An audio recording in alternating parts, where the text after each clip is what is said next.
I'd like to share my experience dealing with a challenging situation involving my mother in law, Lily. I must preface this by acknowledging that this topic might be sensitive for some, and I apologize if it offends anyone. Lily has exhibited clear signs of racism, particularly towards individuals with a different skin color than hers. Unfortunately, this has become evident in her treatment of me, her daughter in law. To provide some background, I am a 28-year-old woman married to my long term boyfriend, Zachary, whom I met during our post graduation at a management college. I am of Indian origin but was born and raised in Boston, while Zach is a white American. Ethnicity became a concern when Zach and I got serious about our relationship. Lily, my mother in law, had reservations about our union due to this difference. Despite her initial attempts to appear accepting, her true feelings of disdain were palpable. She would make comments about my ethnicity, emphasizing that it was the color of my skin that bothered her. Initially, during our dating phase, she seemed less aggressive about her disapproval. However, as the years passed and she witnessed our commitment to each other, her discomfort grew. She would openly address me using derogatory terms, even in the presence of Zach. This negativity escalated when Zach began discussing our future together. Lily's animosity extended beyond verbal remarks to mocking me directly, criticizing everything from my choice of clothing to personal habits. Despite being as American as she is, she consistently categorized white Americans as us and we, while referring to people of color as they. Eventually, Zach reached a point where he stopped visiting his family during festivities and special occasions due to Lily's behavior. While I valued family connections, I couldn't be happy with Zach cutting ties, as I cherished my own family deeply. Initially hesitant about marrying into a family where I felt unwelcome, Zach helped me understand the importance of setting boundaries and ensuring that our choices were respected. Even though my parents shared my concerns, Zach's father emerged as a supportive figure, assuring my parents that I would be loved and respected in the family. Despite Lily's disapproval, Zach's father emphasized that the decision to marry someone should be his, urging her to respect his choices and back off. I anticipated that she would cause a disruption at my wedding, but thankfully, everything went smoothly. Prior to the event, I was quite stressed, but my father and mother-in-law assured me they would handle her, and they did. She behaved courteously with my parents and guests, leading me to believe she had moved beyond my skin color and accepted me. To my surprise, however, she seemed stuck on that issue. In an effort to minimize interaction with her, we distanced ourselves. Nevertheless, my father-in-law continued to visit regularly, and I developed a strong bond with him. Lily, on the other hand, proved to be persistent. Despite our decision to stop visiting her, she started showing up at our house unannounced. Eventually, we felt obligated to host her, considering she was Zach's mother, and we couldn't be rude. What bothers me most is that every time she visits, she inquires about our family planning. I tried evading the question, claiming we haven't thought about it yet, but her response is always a vague good. I'm unsure whether she wants us to have children or not, and it's become increasingly difficult to interpret her intentions. I approached Zach about this, but he dismissed it, insisting she's merely curious. The problem is she never brings up the topic in front of him, making it challenging to convey the discomfort I feel from her body language and tone. It's more than just a general inquiry, and I find it unsettling. Recently, during her visit, I caught her searching through my bedside table drawer. It was a bizarre and creepy incident. I was occupied with a client call and informed her it would take about 45 minutes. She seemed fine with it, but when I later discovered the call had ended prematurely, I went to look for her. She had disappeared. Upon returning to the study to retrieve my phone, I heard scrambling noises from my bedroom. Zach wasn't home at the time, and upon entering the room, I found Lily near my bedside table, frantically searching through the drawer. Startled by my presence, she claimed to be looking for a vaporizer due to a cold. I offered her one, but she didn't use it, insisting she would check with my doctor later. Strangely, she didn't exhibit any signs of illness during her stay, making me recall previous instances where I had noticed my closet tampered with and my belongings displaced. Until now, I hadn't paid much attention to those occurrences. Looking back, I can't ignore the fact that during most of Lily's visits, she was at my house. It seems too frequent to be a mere coincidence. The problem is, while it's concerning, I can't bring myself to tell Zach. It's not that he wouldn't understand, but to him, it doesn't seem creepy that his mother was searching for a vaporizer in my drawer. I lack enough evidence to prove my observations, and I'm unclear about what she's even up to. Any advice on how to deal with this? Do you foresee anything? I just want to be alert before I'm caught off guard. Update number 1. Hey everyone, thanks for helping me break down Lily's intentions. If it weren't for you guys, I would have taken forever to figure out what she's up to. I made a list of all the possible things Lily could be behind, and the top assumption that made the most sense was a baby. I connected the dots, considering how she used to ask about having children and then started searching through my bag, closet, and drawer. She must be checking if we use protection, finding them in any of these places, and being reassured that we're not planning children yet. I know it's common for grandparents to expect grandchildren, but in that case, she could have asked us to plan instead of sneaking around. These were my assumptions, and as soon as you suggested it, I started playing around with her to confirm my doubts. I hid my pills and his protection in a different place, not accessible to her. I was careful with my bag and closet when she visited my home. Also, I started playing with my words while talking to her. The next time she asked if we were planning a baby, I blushed and said, "Yeah, we're kind of planning." The expected reaction should have been a positive one, but hers was, "No way, it's too early.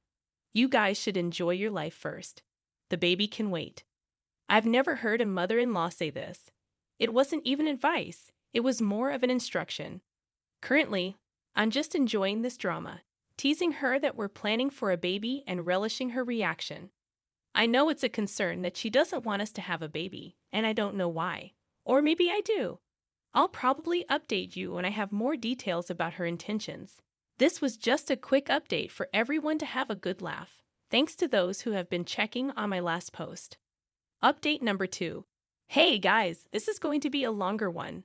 I finally figured out Lily's intention behind all these creepy activities. After a month of teasing her that we were planning for a baby, she finally spoke out. One day, she visited us, and Zach was also home. We were 3 sitting together. I said, "Zach, do you know Mom had been insisting me not to have children?" Now, Zach was like, "What?" Lily also turned pale. Zach asked her why she would suggest that, and she ran short of words. I said, "Mom thinks that we should enjoy our life more and children would just destroy our peace and privacy."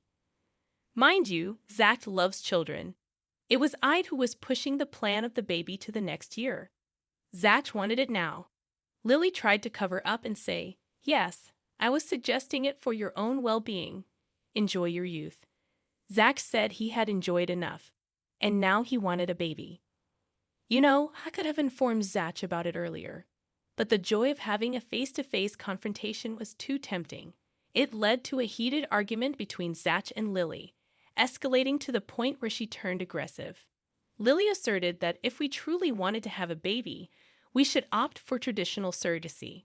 She justified this suggestion by claiming that pregnancy is difficult for women, citing her business and career as factors that would be adversely affected.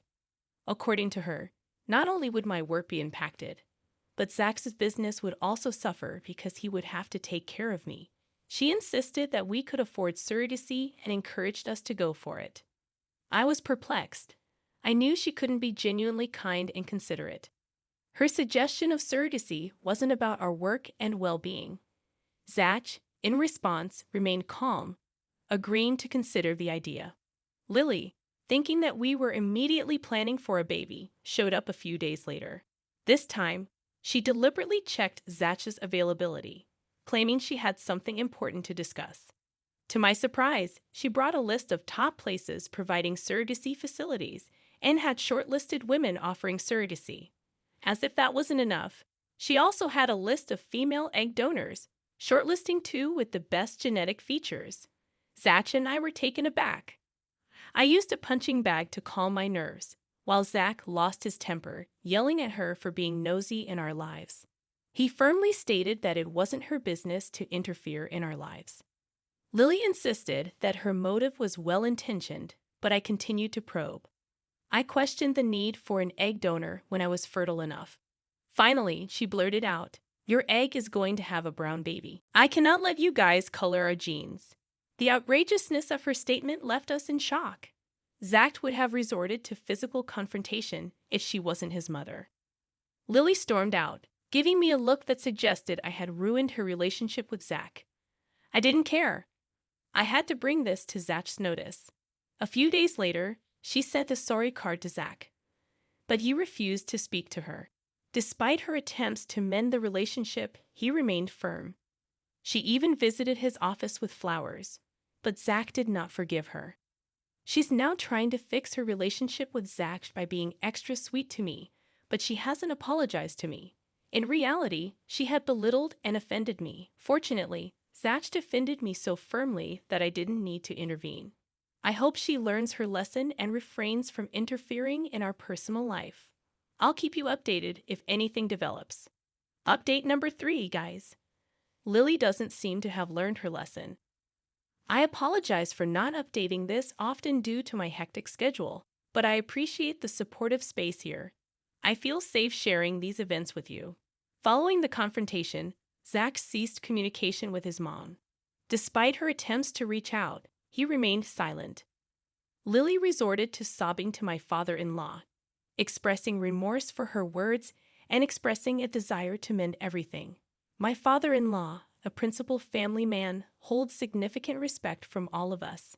He reached out to Zach, urging him to forgive Lily.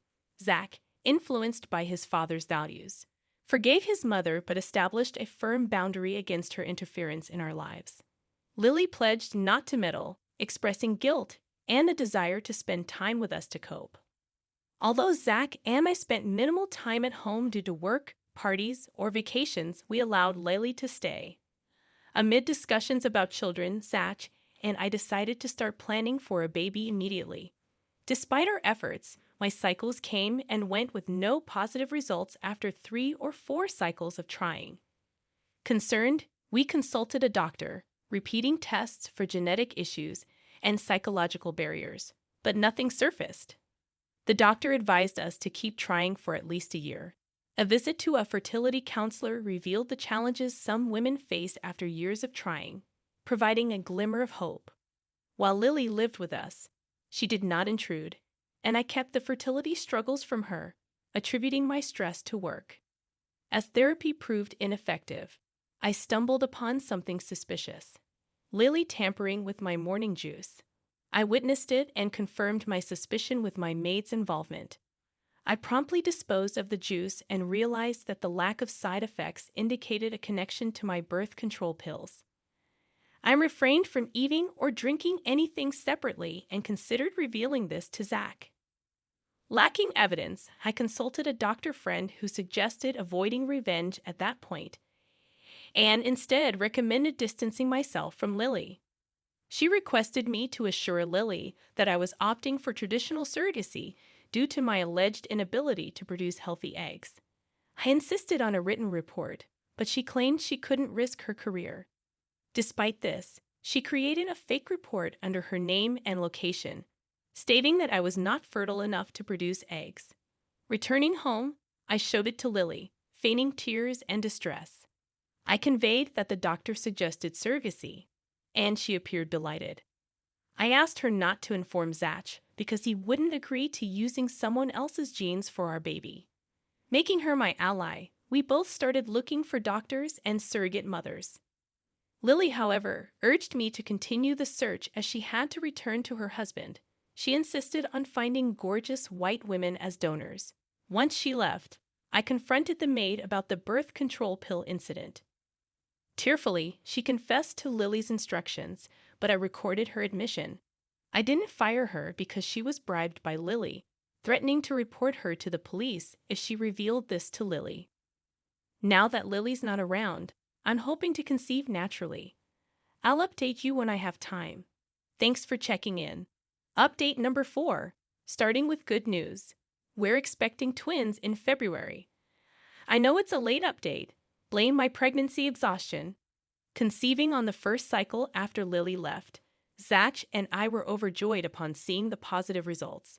Our happiness doubled upon seeing our twins on the ultrasound. Insisting on keeping the pregnancy a secret until the first trimester was over, I explained to Zach about Lily's actions. I played the recorded confession for him, and he was furious but chose not to fire the maid. We minimized conversations with Lily, occasionally updating her on our surrogacy progress, claiming we had put a halt on it. About a month ago, it was Lily and father-in-law's 30th anniversary, and they organized a huge celebration. I proposed using the occasion to announce our pregnancy, as I was about to complete the 3rd month. After the cake cutting, during the toasts, Zach and I announced our family of 2 was soon becoming a family of 4, presenting 3D images of our twins. People showered us with love and blessings. Lily assumed we were pregnant through surrogacy, so her reaction was subdued. Later, she asked why I hadn't informed her about the surrogacy. I suggested discussing it after the party, and once the celebration ended, we gathered as close family members.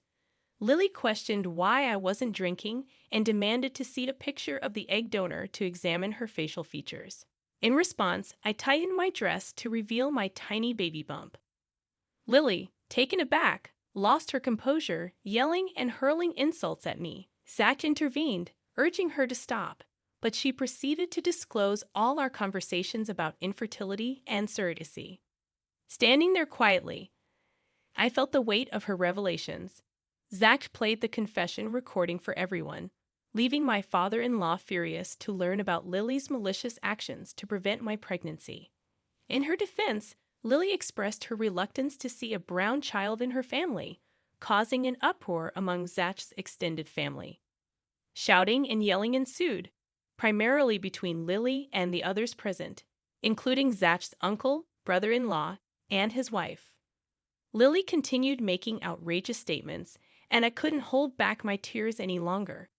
My father-in-law sternly warned Lily that if she spoke one more word against me, he would divorce her. Zach asserted that she had done enough harm and banned her from our home and future children. Lily left the house, portraying herself as the victim, claiming nobody understood her.